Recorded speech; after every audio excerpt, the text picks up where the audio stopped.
Okay, thanks. Good morning. I'm presenting from University of California, San Francisco on this multi-institutional pilot trial in swine of the magnetic duodenal-ileal bypass.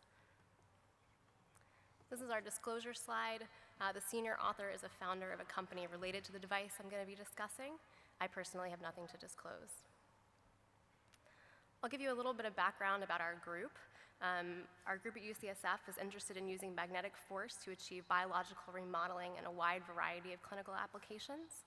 This includes bone lengthening, obstructive sleep apnea, chest wall malformations, and intestinal anastomosis. The original inspiration was seeing a clinical problem in children and the negative effects of the process when children swallow magnetic toys. These may look familiar, which would snap together and create perforations and intestinal fistulas.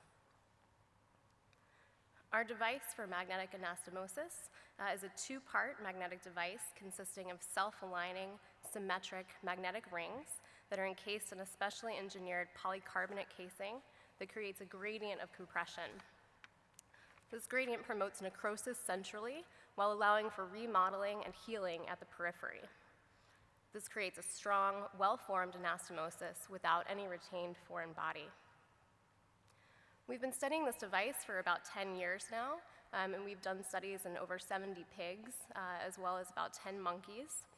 And we've started a first-in-human trial that I'll be discussing later this afternoon at the Emerging Technology session. We found it to be safe and effective with burst strength that's equivalent to or better than sutures and staples.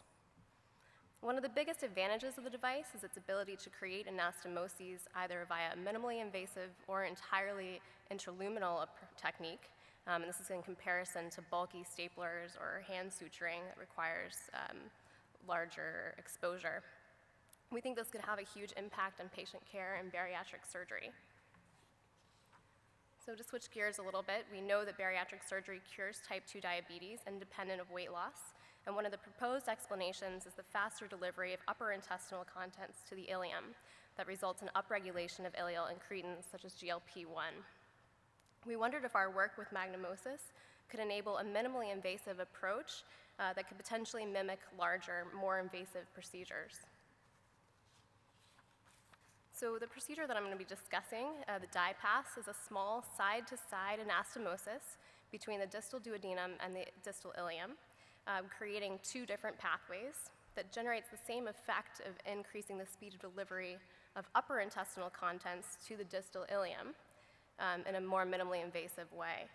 Because of the nature of the device, we could accomplish this either entirely endoscopic delivery or with a hybrid technique of both endoscopic and laparoscopic. As depicted here, this is depicting the entirely endoscopic technique from above and below.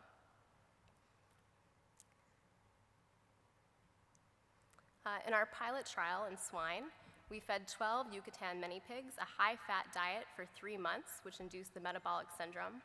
We then performed the DIPASS procedure in 8 pigs total, and a sham procedure on 4. Before the intervention and every 2 weeks following, we performed IV glucose tolerance tests and tested lipid panels and GLP-1. To assess the healing of the anastomosis, the pigs were euthanized on a staggered schedule. So this is showing our baseline insulin and glucose data in our fat-fed pigs. You can see here there's a higher peak glucose at 5 minutes in the fat-fed, that's in the red, than in the control pig in the green. And the insulin response to a glucose load was also elevated in the fat-fed pigs, that's shown in blue, compared to the control in pink. And this is suggesting increased insulin resistance in our fat-fed pigs.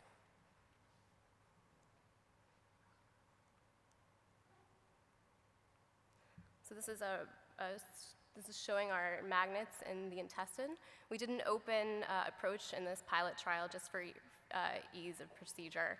But here you can see both magnets are in place inside the intestine. This is creating the compression anastomosis.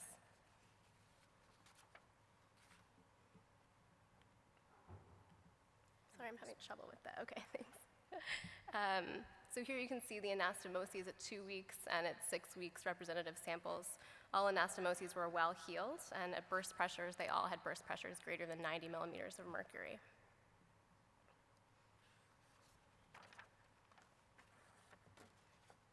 As expected, all pigs lost weight post-op.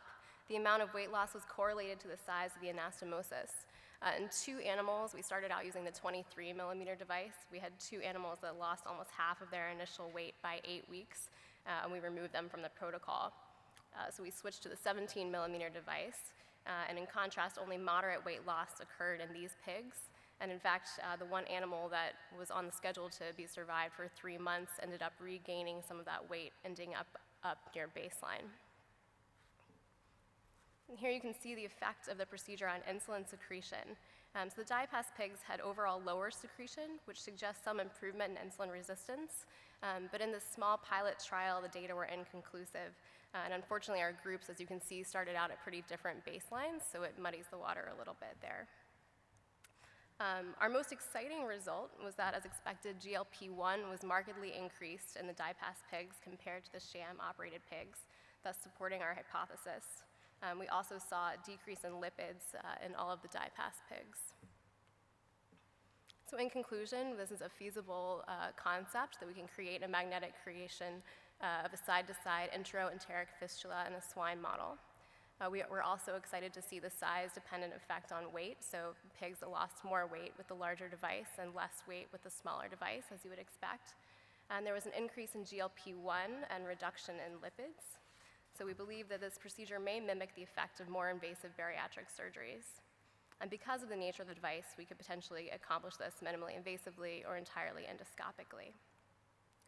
Moving forward, we'd like to investigate the effect of glucose and tolerance and insulin resistance more robustly with an insulin-resistant non-human primate model.